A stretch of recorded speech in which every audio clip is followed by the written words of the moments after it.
د خپرونې میلمانه به مو هم هغه څوک وي چا چې په تیر شل کلن جهاد کې په مستقیم او یا هم غیر مستقیم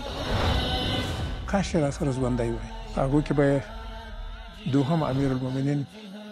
منصور صاحب امریکایانو خو ډېر کمزوري ول جنګ کې هغه ورځ چې ډېره زیاته درته دردونکې وه کیسه یې راته وکړه د تیر نظام یعنې په لوړه کچه داسې خلک ول شي انس حقاني دې اعدام شي بیا ولې نړۍ